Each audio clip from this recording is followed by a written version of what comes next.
Hola, buenos días. Estamos en la segunda charla de Charlas en Casa con Actualícese. Esta oportunidad tenemos un invitado muy especial y querido por toda la comunidad contable, el doctor Rafael Franco.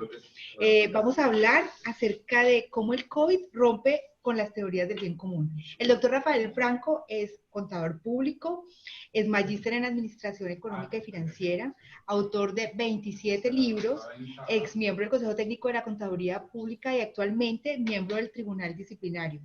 Es docente investigador en la Universidad Libre, en la Universidad Nacional. Entonces, doctor Rafael, bienvenido, qué gusto tenerlo en casa con estas charlas con Actualícese. Doctor José Hernando Zuluaga, buenos días. Buenos días. Eh, Tener a Rafael Franco para nosotros es lo mejor que nos pueda suceder. Mucho le agradezco, porque con su presencia nos acercamos muy bien a los contadores, revisores fiscales, auditores, administradores, eh, abogados, economistas, estudiantes, emprendedores, empresarios, a quienes están estudiando ahora la carrera de contaduría o carreras económicas, así como a los que están estudiando ahora también la tecnología o la técnica en estas áreas contables. Le agradezco su presencia. Nosotros lo que buscamos con esto es acercarnos a este grupo de personas que están en este momento aislados en una segunda etapa. Otros, como en el caso mío, vamos a estar aislados una tercera etapa ya garantizada hasta el 31 de mayo. De manera que Rafael tiene la palabra, muy agradable tenerlo, muy satisfactorio y muy amable por habernos atendido la invitación. Muchas gracias. Mi reconocimiento a Actualícese, que siempre ha estado preocupado por establecer líneas de comunicación entre profesionales, entre estudiantes, y que en esta oportunidad, con aquello de la pandemia y la cuarentena, desde luego nos mantiene conectados desde unas condiciones más difíciles, ¿no? Porque ya uno no tiene la posibilidad de la relación personal. Y yo por fortuna sí mantengo esa posibilidad de la relación personal, porque ustedes observan allá al fondo que ya mantengo conversando allá con todos esos amigos. Entonces nunca me acompaña la soledad. Eso es una gran virtud que no todo el mundo tiene en casa. Vamos a conversar durante el tiempo que está programado acerca de un tema que en particular a mí me ha apasionado, que es el tema de la ética.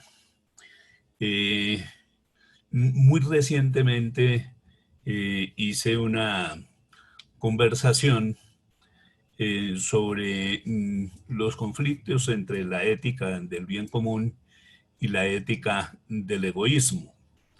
De tal manera que a esos fundamentos que estaban establecidos allí, lo único que yo he hecho es colocarlos en el marco, en el contexto de los actuales problemas que tenemos originados por este horror global que se llama el coronavirus o el COVID-19.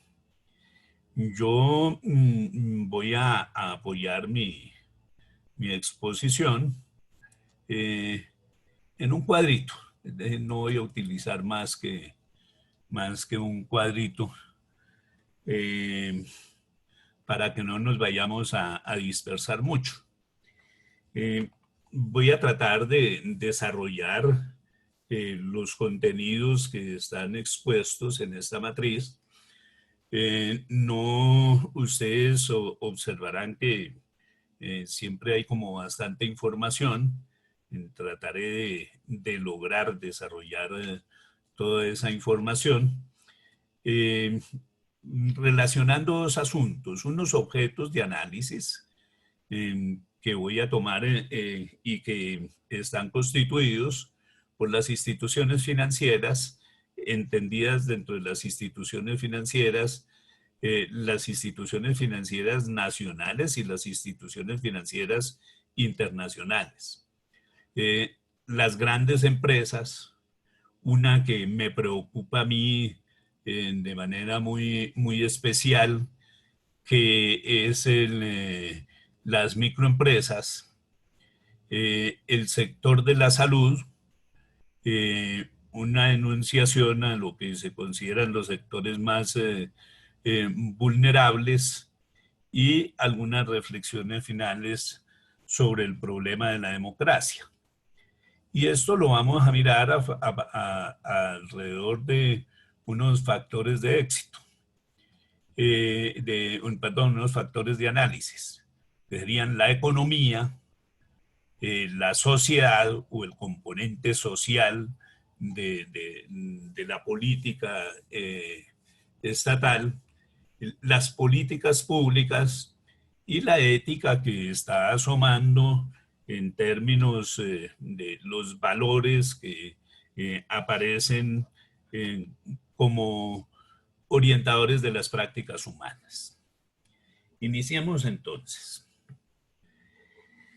El coronavirus desnudó una cantidad de miserias de nuestra sociedad. Dentro de esas miserias de la sociedad, pues esa es la miseria del sector de la salud, donde descubrimos que tenemos un serio problema de infraestructura de salud, y frente al asunto el Estado o el gobierno ha iniciado una serie de acciones que tienen dos pilares fundamentales: el endeudamiento y la bancarización.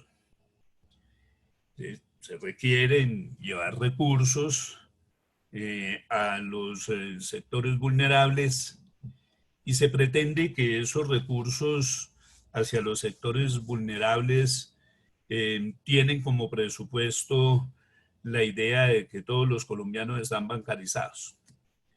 Eso es, de hecho, un desconocimiento flagrante. La población colombiana no alcanza a tener un 60% de bancarización, y dentro de ese 40% que está excluido de la bancarización, precisamente están los sectores vulnerables, que son los que no tienen acceso a ese tipo de servicios, quizás en razón de lo especulativo que resulta utilizar esos servicios bancarios, que tienen unos costos supremamente altos. Entonces, la bancarización se establece para todo, para dar ayudas a las microempresas, a las empresas, para trasladar asistencialismo, recursos de asistencialismo a las poblaciones vulnerables. Es decir, los bancos están haciendo su agosto, porque ellos sí están interesados en ese negocio de la bancarización.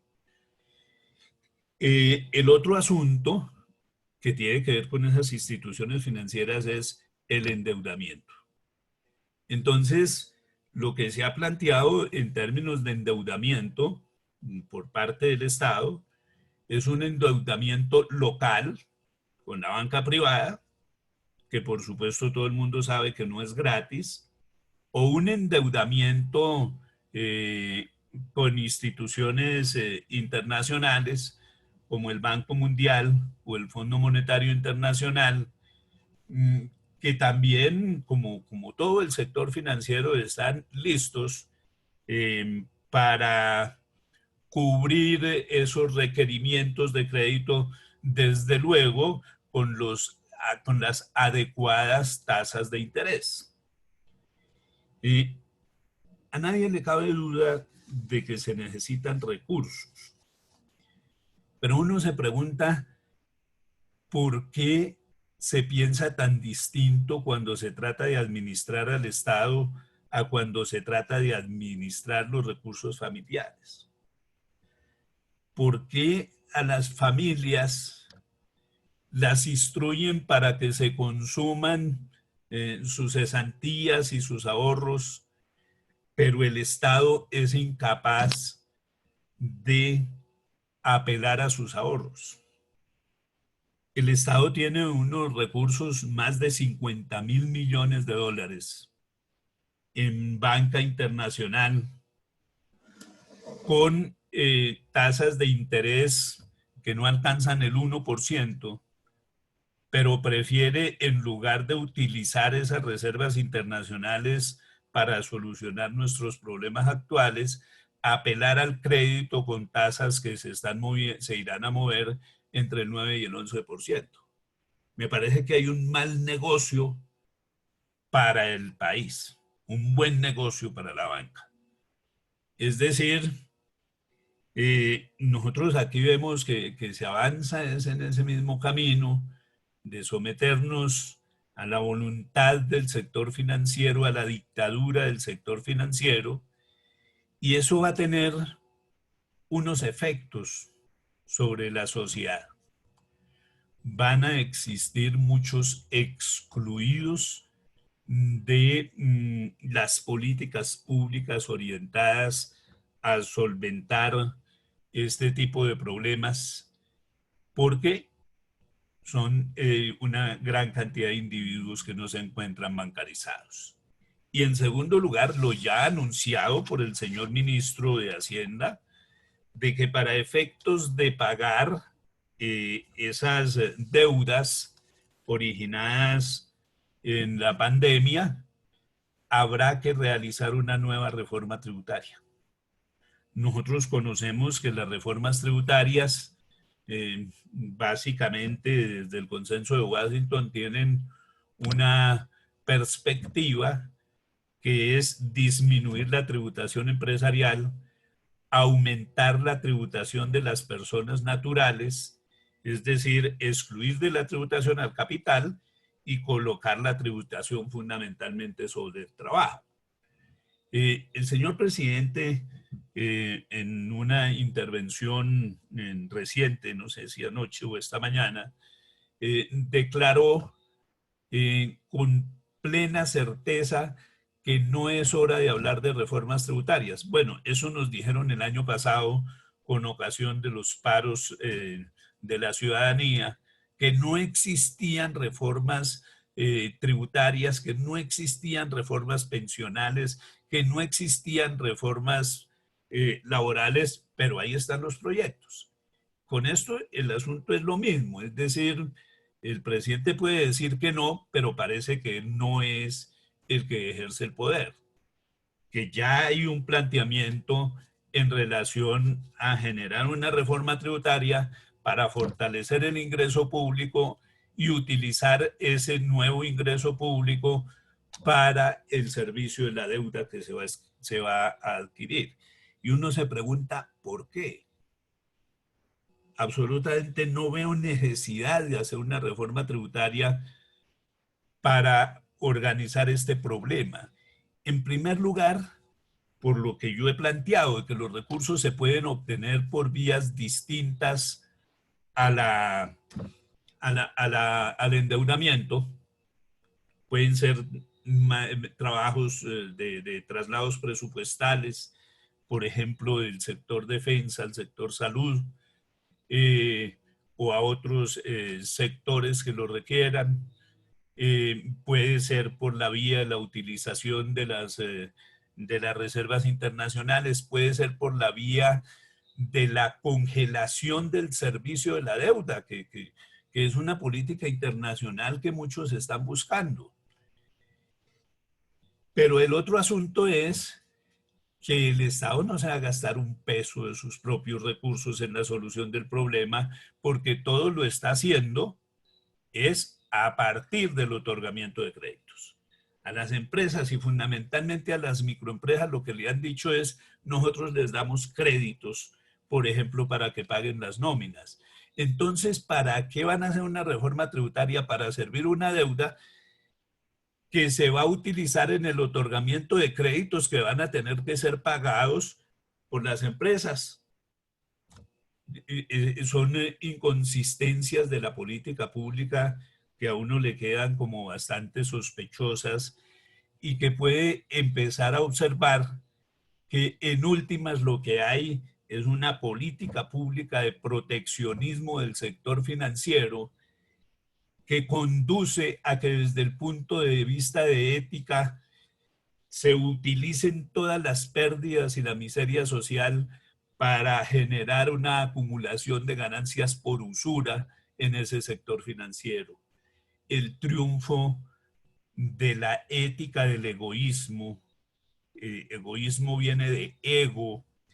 La ética del egoísmo que se manifiesta en la ambición desmedida de un sector que es el mayor productor de ganancias en toda nuestra estructura económica, y desde luego donde alguien gana, alguien pierde, y el quien va a perder es el interés común, el interés de toda la sociedad que va a tener que afrontar ese enriquecimiento de las instituciones financieras.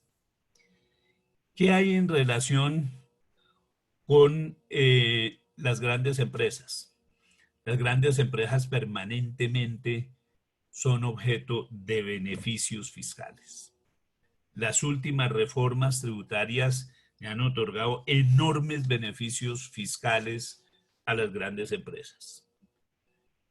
Si se requieren de recursos adicionales y se está pensando en una reforma tributaria, pues lo lógico es que se establezca esa reforma tributaria con unos objetivos muy específicos. Yo diría, por ejemplo, que deberían eliminarse en términos de las deducciones que se hacen a las empresas, las deducciones por intereses, las deducciones por servicios en el exterior que han permitido una triangulación en los procesos de evasión tributaria. La eliminación de la depreciación de inmuebles, porque es que los inmuebles no se deprecian, pero tributariamente les dan ese beneficio. La eliminación de todos esos beneficios tributarios que se les han otorgado. Y el establecimiento de un impuesto a la riqueza, de un impuesto al patrimonio como un impuesto permanente. Esas serían formas realmente positivas de pensar una tributación con equidad. Pero ¿qué es lo que se está dando en términos de soluciones por parte del Estado? Excepciones, beneficios fiscales y la potestad de que las empresas reajusten precios y tarifas. Es increíble de que en plena pandemia se hayan hecho los reajustes de las tarifas de servicios públicos que se han venido haciendo. Y que las empresas hayan sido como disimuladamente autorizadas para impulsar el desempleo. Las declaraciones del señor ministro de Trabajo, en el sentido de que las empresas no pueden despedir trabajadores, no se compadecen con la realidad. Yo miro situaciones en el sector público que me parecen gravísimas, que se trancaron afortunadamente, las declaraciones del señor director de impuestos solicitándole a los trabajadores de la DIAN que pidieran vacaciones o licencias no remuneradas. Pero esa misma práctica y en el mismo momento la estaba desarrollando, por ejemplo, Avianca. yo no conozco ninguna acción de los inspectores del trabajo sobre estas empresas, sobre estas instituciones que no son las únicas que han estado presionando a los trabajadores para que soliciten las licencias no remuneradas y actuar en esa perspectiva. Es decir, en la práctica lo que el ministro hizo fue darles la clave a las empresas. Dijo, no, ustedes pueden concertar licencias no remuneradas si los trabajadores las piden. Y claro, las empresas empezaron a presionar a los trabajadores para que las pidan a riesgo de perder sus trabajos. Y eso está incrementando el problema de desempleo. Nuevamente, la política pública frente a las grandes empresas es una política de proteccionismo que impulsa unas conductas de especulación que revelan el poder oculto de esas empresas para definir las políticas públicas y que identifican una cosa que es tremendamente perversa, que es mirar al trabajo como el problema del desarrollo, como el obstáculo para el desarrollo. Las empresas se pueden salvar si todo el peso, todo el costo de esa salvación de las empresas recae sobre el trabajo. Bueno, no son todas las empresas. Hay unas microempresas. Yo quiero recordar que las microempresas en Colombia, en la arquitectura empresarial colombiana, constituyen el 95.6% del empresariado colombiano, de las organizaciones económicas colombianas. 95.6%. Generan por encima del 90% del empleo. Y todas estas microempresas, con las políticas que se están tomando, van camino a la quiebra. Van camino a la quiebra en razón de que no hay demanda, de que la parálisis de la economía tampoco les permite desarrollar oferta. Y la solución que le dan es créditos. Créditos onerosos, con muchas restricciones, donde uno dice, pero ¿qué pasa con este sector financiero? La plata que van a prestar la está poniendo el Estado. Es decir, el Estado les da la plata de los contribuyentes para que los bancos cobren por la intermediación.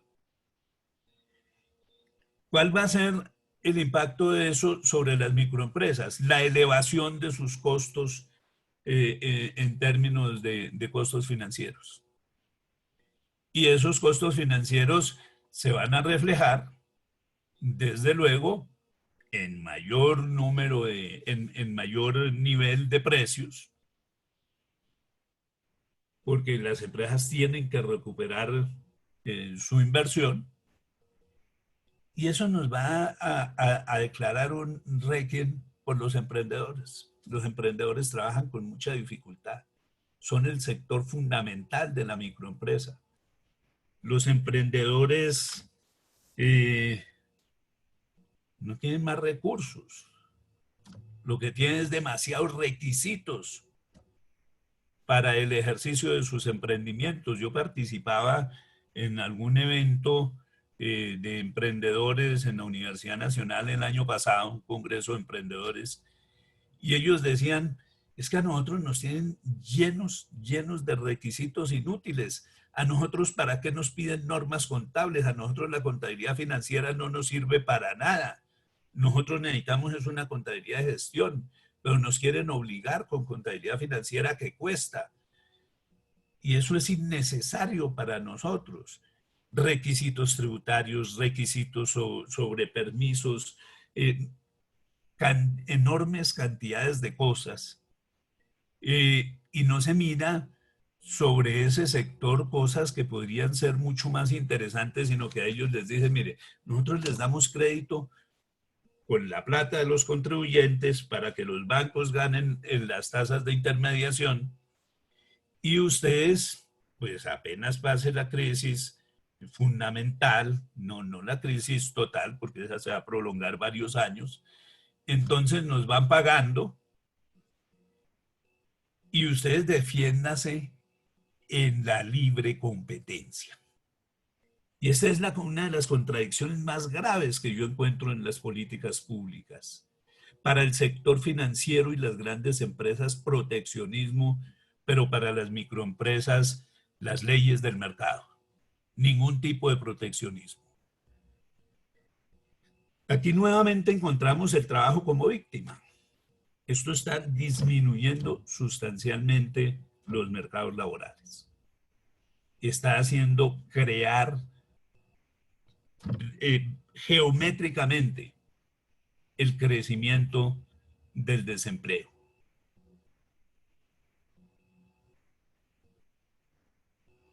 Y cuando se habla de reformas tributarias, por ejemplo, no se habla de la consideración especial a las microempresas. Una buena definición desde el punto de vista de una reforma tributaria es establecer una sola tabla de tributación para personas naturales y jurídicas, para que paguen de acuerdo a su renta líquida. Y seguramente eso le generaría enormes ahorros tributarios a esas microempresas que en la mayoría de las circunstancias son empresas realmente de sobrevivencia. Un sector que genera una gran preocupación es el sector de la salud. El sector de la salud está entregado a las leyes del mercado, está privatizado.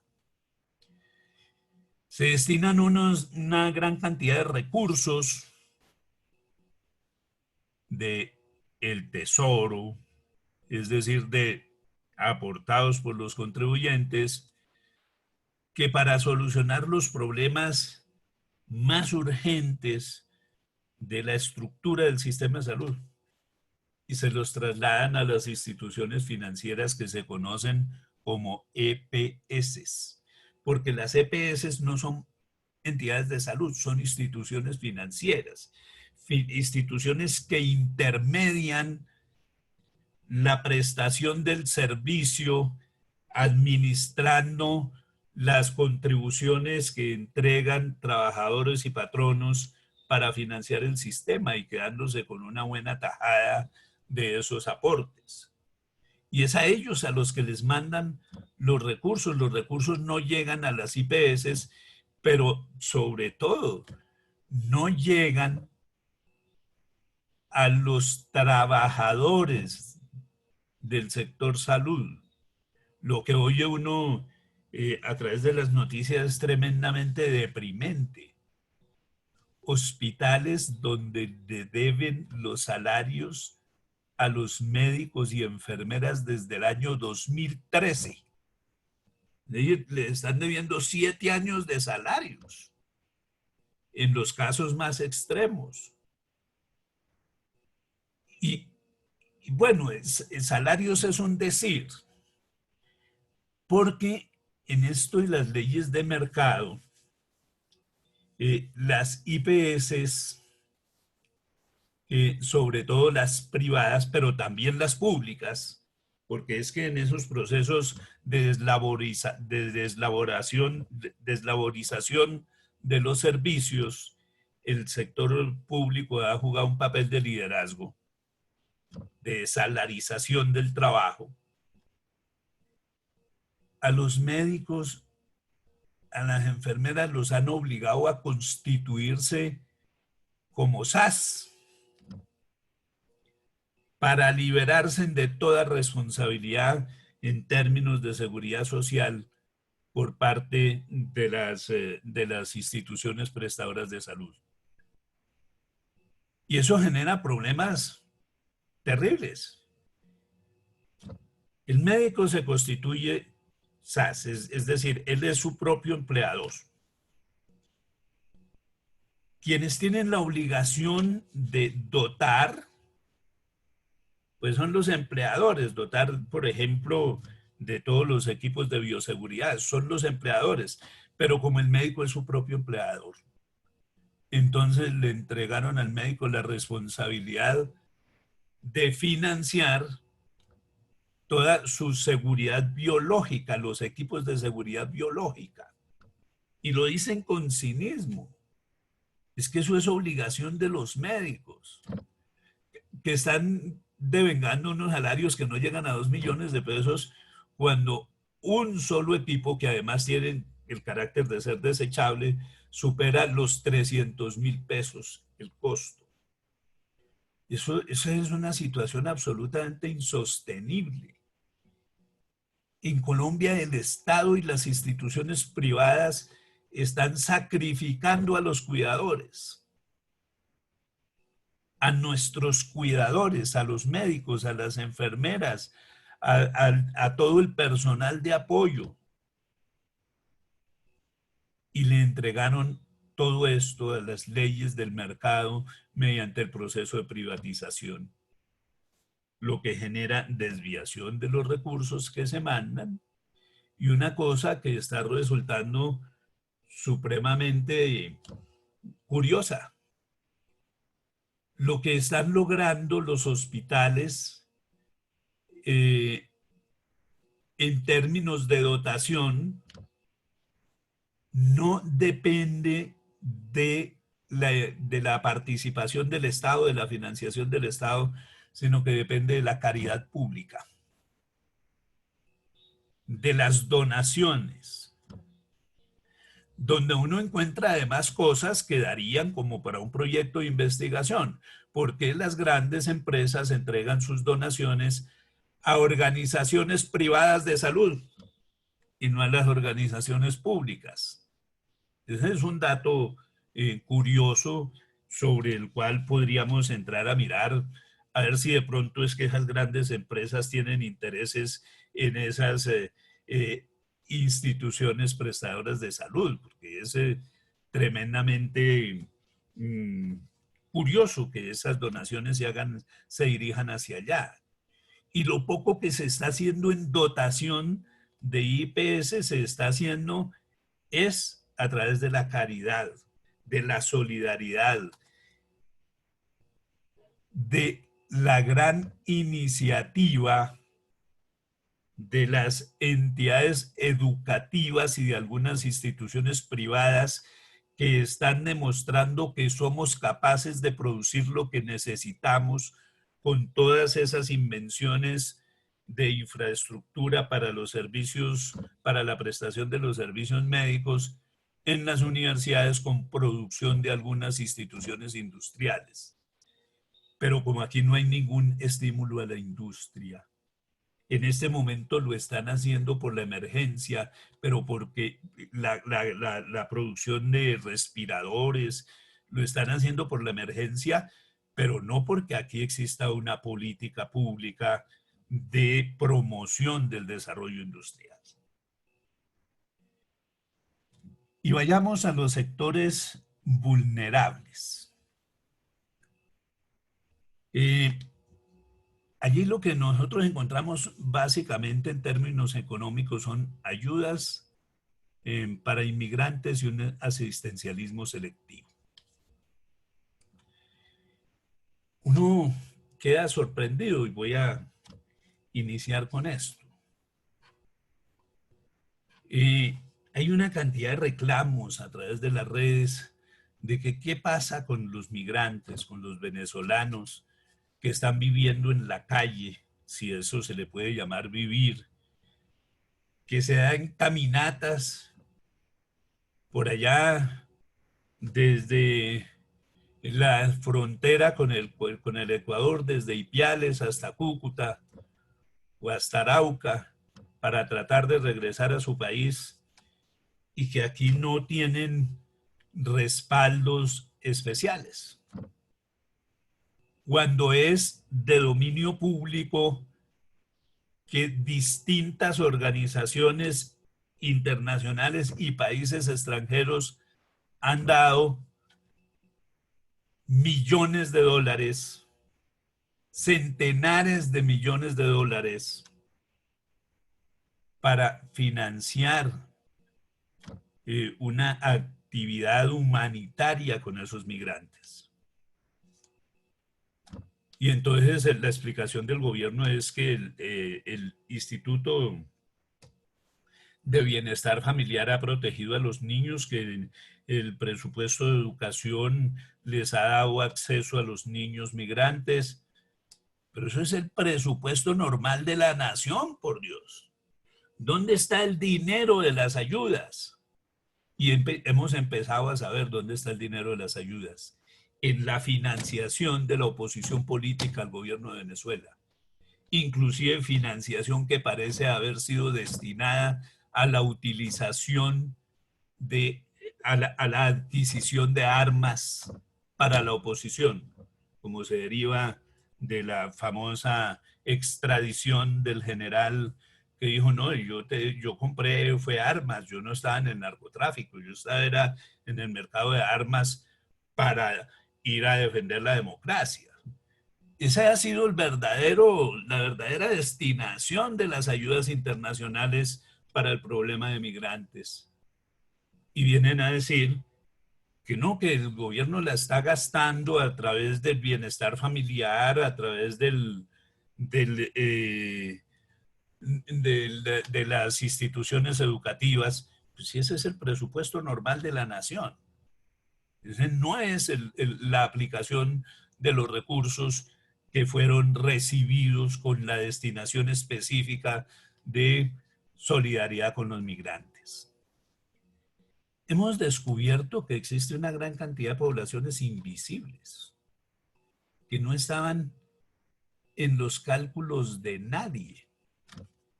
Gente que tiene trabajos marginales, que no están inscritos en el SISBEN, gentes que no pertenecen a las políticas oficiales del asistencialismo, porque hay que decirlo así, el asistencialismo es una política pública establecida por el neoliberalismo. Aquí cuando hablan de ayuda a sectores marginales dicen, eso es populismo.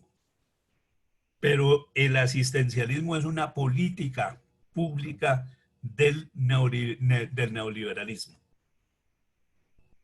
¿O qué es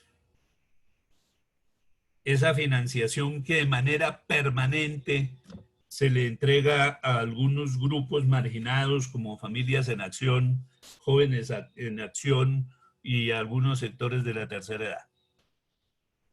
¿Qué es eso? Nos quieren mostrar que eso es la acción del gobierno para enfrentar la pandemia. No, eso es falso. La financiación de esos grupos, Familias en Acción, Jóvenes en Acción y Tercera Edad, es de las políticas normales del Estado. No se crearon con la pandemia. Llevan más de 16, 20 años funcionando para controlar clientelas electorales. Esos no son recursos para la pandemia, son el presupuesto normal del Estado.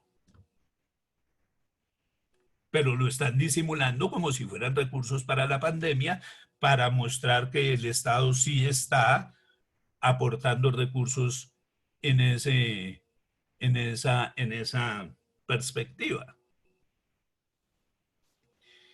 Pero resulta que hay gran cantidad de gente que no están dentro de esos programas del asistencialismo selectivo. Eso que yo he llamado poblaciones invisibles y otros que voy a denominar los pobres vergonzantes. Aquellos que no aceptan su pobreza, pero que efectivamente están en niveles de pobreza, como los cuentapropistas, los trabajadores por cuenta propia.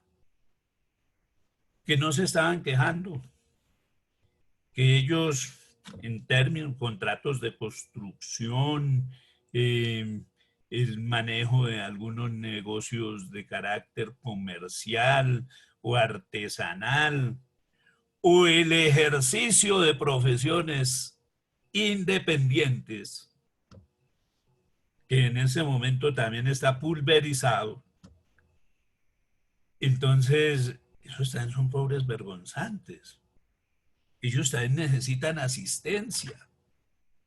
La gente cree que porque hay unos profesionales que, por ejemplo, tienen una acción en un club social, es porque no necesitan ninguna ayuda, y resulta que muchos profesionales tienen la acción del club social porque el club social es un mercado adecuado para la obtención de contratos para el ejercicio profesional. Pero si no tienen ingresos, están en una situación de indefensión profunda, absolutamente profunda. Y entonces dicen, bueno, para esas poblaciones invisibles y algunos de esos pobres vergonzantes, si acaso los identifican porque los creen ricos, porque no viven en Bosa, sino que viven en sectores de clase media, entonces vamos a dar la ayuda solidaria. La ayuda solidaria la montan a través del sector financiero, es decir, para bancarizados. La mayoría de las poblaciones invisibles no está bancarizada. Los pobres vergonzantes sí, pero no llegan a todos ellos. ¿Y qué es lo que encontramos nosotros en términos de esas ayudas de solidaridad con estas poblaciones excluidas? Corrupción. Pero una corrupción que permitió destapar muchas otras cosas de nuestra miseria social, de nuestra miseria política. Los listados, en primer lugar, incorporaron gente que no tenía ninguna necesidad, y por ahí inclusive funcionarios públicos que tuvieron la decencia de devolver los aportes que les consignaron en sus cuentas. Es decir, hay mucha gente que detrás de algunos beneficios del asistencialismo selectivo han estado gozando de beneficios del Estado sin necesitarlo. Y eso se empezó a descubrir aquí. Cuando esas cédulas aparecen ahí, es porque tienen alguna clasificación, por ejemplo, en el SISBEN. Pero también se descubrieron que en los listados de cédulas salieron muchos muertos. Y como eso depende de la organización de las cédulas que maneja la registraduría, pues lo que se ha demostrado es que en la registraduría ahí existen cédulas vigentes de personas inexistentes y que eso ha sido utilizado para los fraudes electorales. Y eso no lo dice nadie de izquierda. La propia registraduría acaba de entregar ayer un informe donde ya reporta que en ese listado se incorporaron 17,000 cédulas de personas que no existen. Y entonces, ¿cómo es el asunto? Las otras formas de asistencia, entonces dijeron, no, pues mercados. ¡Qué horror! Mercados sobrefacturados.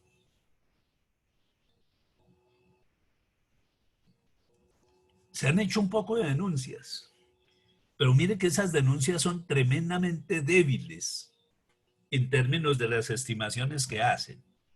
Llegan y nos dicen, mire, es que la lata de atún vale 4,000 pesos, pero la cobraron a 19.950. Desde luego hay una sobrefacturación terrible. Pero yo a lo que me quiero referir es que la lata de atún no vale 4.000 pesos. En tiendas de descuento, no voy a mencionarlas porque no voy a hacer publicidad mercantil, las venden a 3.000 pesos. ¿Y eso qué implica? Que los mayoristas pues las pueden estar comprando a 2.000, a 2.100, a 2.300. Y que es donde esos mayoristas mercan, donde el Estado, que estaba comprando enormes cantidades, debió ir a comprar los elementos de los mercados. No a las supertiendas de los senadores, no a las supertiendas de los representantes de los senadores en las alcaldías o en las gobernaciones. El nivel de corrupción vuelve y se repite. Así como en los auxilios de la plan educativo de alimentación, se habían comprado las dietas de los estudiantes, de los niños, en talleres de mecánica. Aquí también empezaron las instituciones públicas a comprar en talleres de mecánica, en empresas de intermediación inmobiliaria, en instituciones que no tienen nada que ver con la provisión de alimentos, porque son empresas fantasmas que se montan es para robarse los recursos que supuestamente se están haciendo en la distribución de mercados. Los únicos mercados que se distribuyen obtenidos a precios justos son los que regala la gente. Nuevamente, la caridad pública en sustitución de la eficiencia del Estado.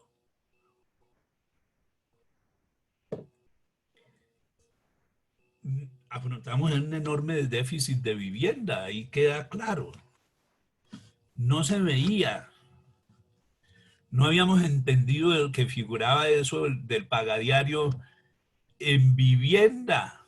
Eso lo había oído uno en los créditos gota a gota, pero en vivienda el pagadiario, donde se acomodan 15 y 20 personas en una alcoba de 5x4.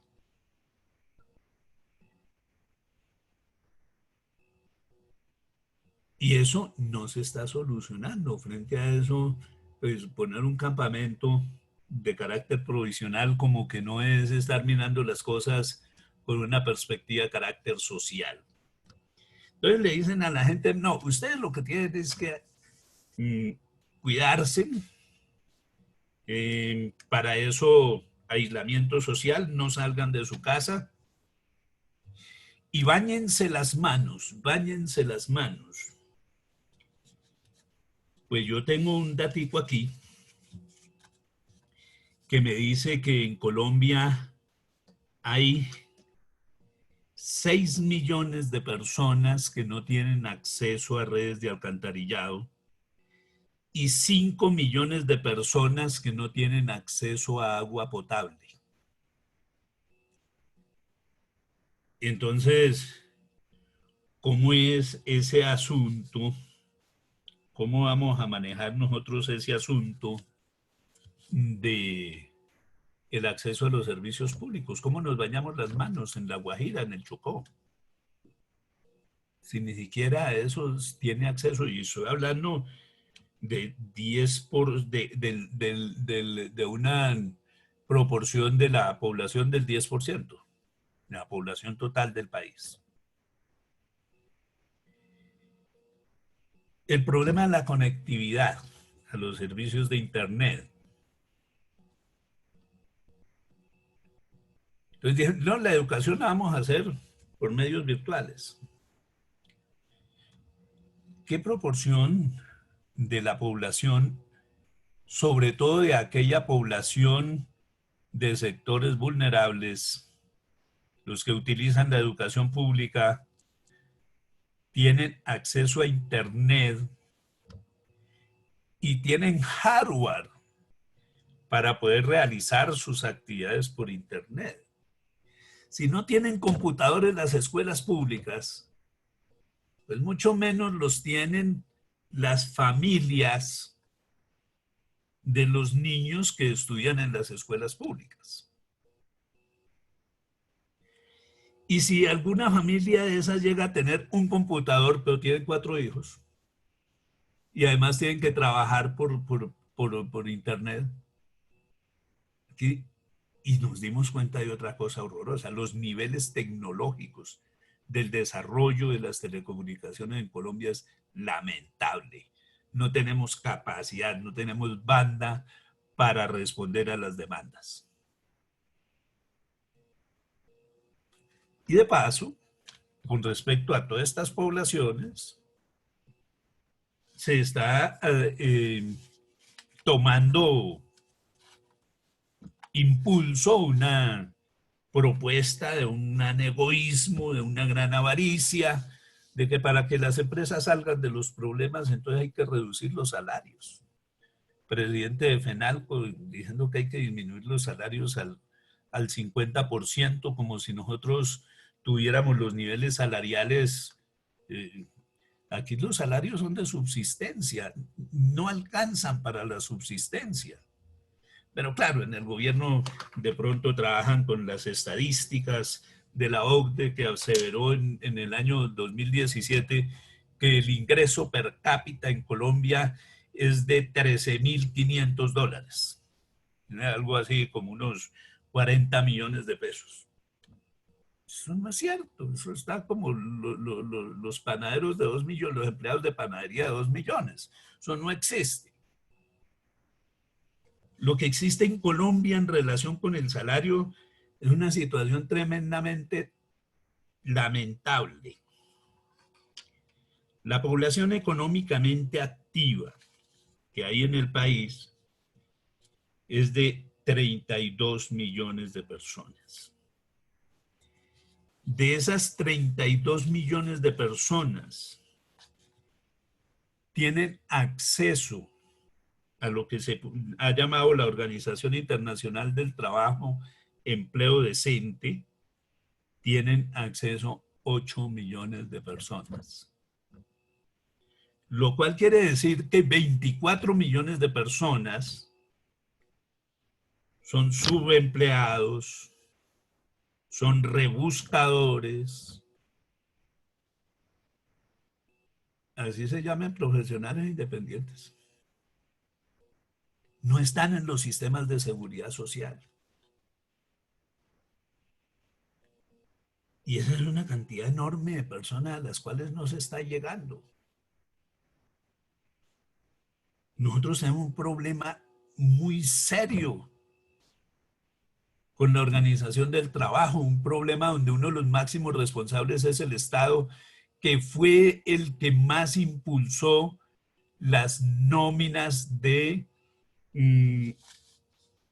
contratos de servicios, donde la gente, repito, se vuelve su autoempleador y por lo tanto su autoprotector. Y eso nos tiene totalmente destrozados. Todo eso tiene unos impactos en la democracia.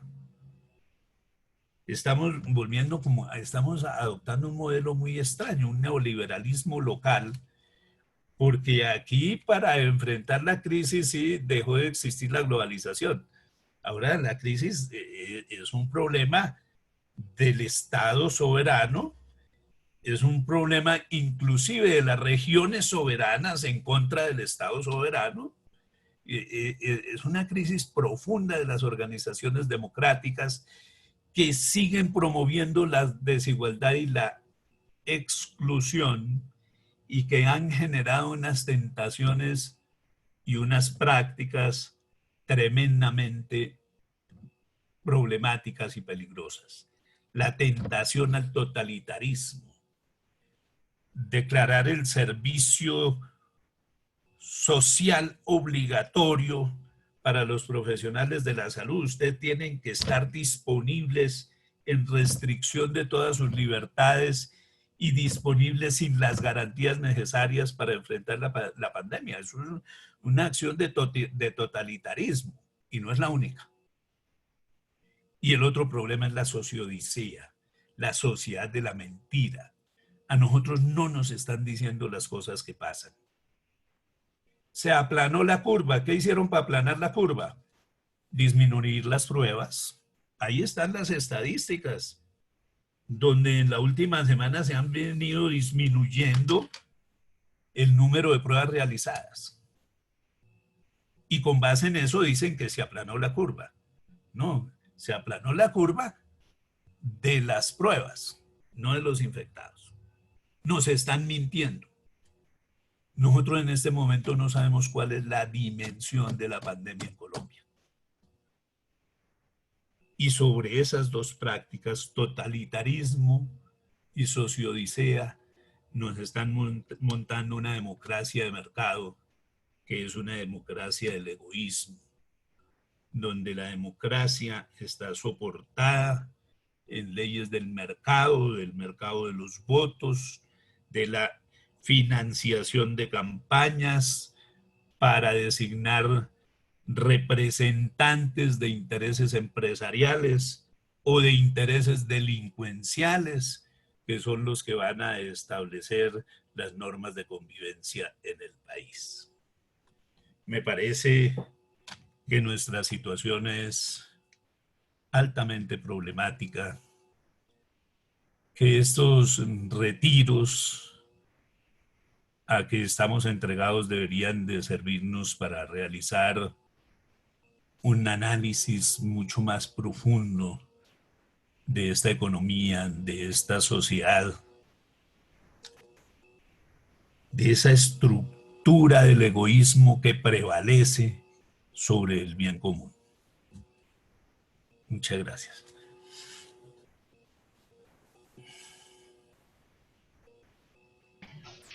Doctor Rafael Franco, Quiero muchísimas comentar, gracias.